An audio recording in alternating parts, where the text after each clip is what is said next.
Hey guys, Brad here from Scooter Street. Got a bit of a different one today. I've got my personal Piaggio Zip in the shop, and we're going to go through it and do a bit of a build breakdown. But first, I'm going to show you what it can do.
Alright, sacrificial tyre is obviously very dead, so I'm going to go ahead and chuck my good Sava race tyre back on the back because it's an expensive tyre and I didn't want to kill it.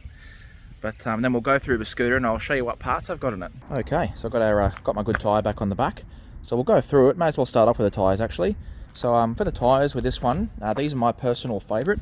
These are Mitas / Sava MC35S.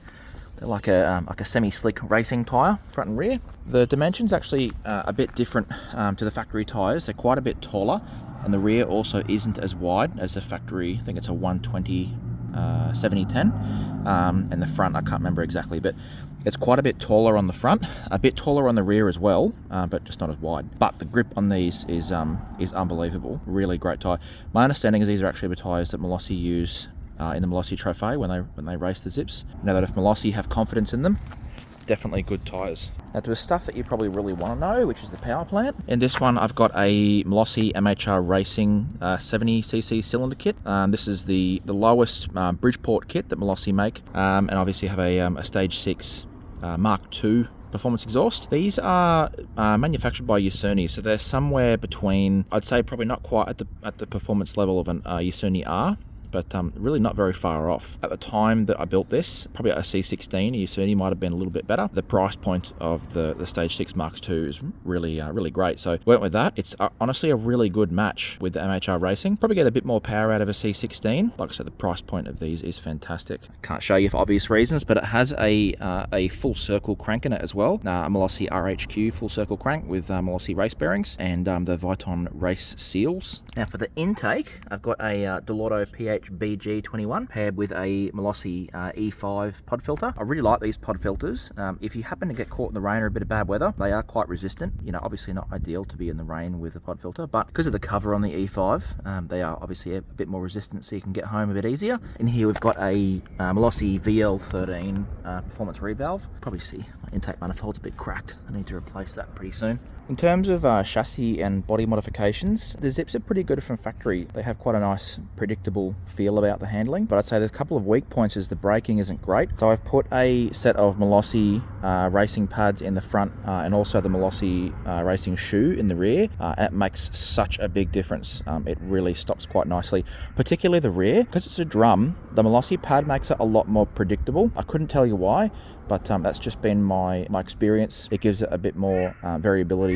It doesn't lock up quite as easy, and you have a lot more feel as well. But yeah, big difference. The other big thing is the rear shocks on these are really not great from factory. They're really pogo-y and quite, sort of soft. So this is a YSS Pro X shock. Again, like there are better shocks you can get for this, but price point, this is unbeatable. For such a cheap price, it makes such a big difference to the handling of the bike. Obviously I have the Polini riser as well. Probably going to get rid of this. I think at the time we put it on because I mentioned those racing tyres, the front is quite a bit taller than the factory tyre. So I was sort of concerned about the front being up higher and sort of squatting in the rear and making it even more wheelie happy than it already is. So I put that block on there, but I don't like the way that it feels. So I'm probably going to experiment with getting rid of it and seeing how it is. I haven't mind up on that one yet. Coming to the transmission, I have a Malossi special belt in there, or special X belt, and a MHR Variator. I really like these Variators. They're really great. If you're doing a racing cylinder, anything Bridgeport, you basically need one of these Variators. Huge difference. Haven't done the torque driver yet, or the clutch bell. Have put a Polini G3 clutch in it as well. A lot of the transmission is pretty factory.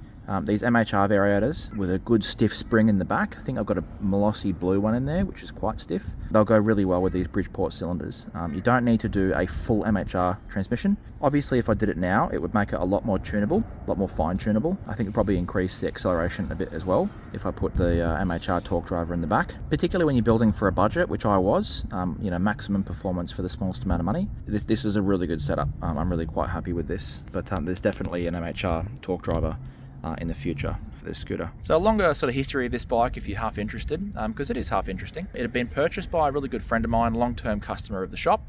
It had been through a couple of hands before him, originally built as a bit of a race setup, sold to another person who perhaps didn't quite know what they were doing and had a lot of trouble getting it running properly. And then my friend bought it in that state. You probably recognize this scooter actually. It was the bike from our MHR Racing install video that we did a couple of years ago. So that was me putting the cylinder kit in this, as well as a whole host of other parts. It was in a bit of a sorry state, needed a fuel tank, oil pump, a whole bunch of other little bits and pieces. So I did that. My friend has since actually gifted it to me. Very, very good friend. So this is sort of where I'm at with it, starting off. In terms of future plans, definitely an inner rotor is in the works. It'll help that initial acceleration.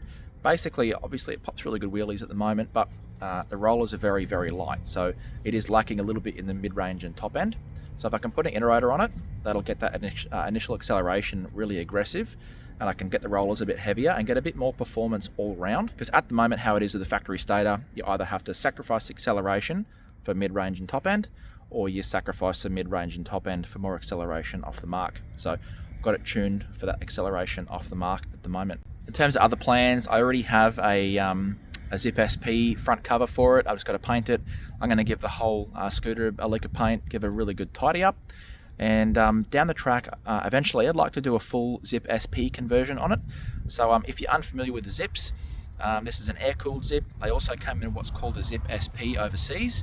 The Zip SP is liquid cooled, and it also has a similar front end suspension setup to the Vespas. So it has the single-sided swing arm. Now the reason I want to do the single-sided swing arm is because the setup of the single-sided swing arm allows the actual shock absorber itself isn't like conventional forks which are in this. It can be unbolted and replaced, similar to the way that the rear is on these. So if you have the single-sided swing arm, you can buy a really good performance aftermarket shock for it that'll bolt onto a swing arm, and it gives you a lot more tunability of the front suspension. Whereas, unfortunately, the conventional shocks on the air-cooled Zip that we get in Australia doesn't really have a lot of tunability / any at all. So particularly on a really fast bike, it'd be nice to have a bit more front-end suspension tuning ability. And obviously the other big thing is liquid cooling. So you can convert these to liquid cooling. I've sort of alluded to it before. I've actually done it once before with mixed success. I think this one will be a much better candidate for it because I have a much better idea of what I'm doing. So we'll do a whole bunch of videos of all that as we go. That's sort of long term at the moment. Now, I'm going to put in the description a full list of parts with a comprehensive list of the tuning. So roller weights, jet sizes, all that sort of stuff. So if you're so inclined, you could pretty much build a clone of this bike if that's the sort of build that you want. Seriously, this bike is so much fun. It's so enjoyable to ride. You have to be really careful on it, to be honest, because it is so front wheel happy. You can even be doing 40-50 k's an hour, ram the throttle and it'll lift the front wheel. No problems at all. Thanks for watching, guys. Look, if you have any questions at all, please let us know. We endeavour to answer every single question in the comments. Hopefully this was a fun one to watch because it was definitely a fun one to film. Thanks again for your support, guys. Please, if you liked the video, like and subscribe if you want to see more.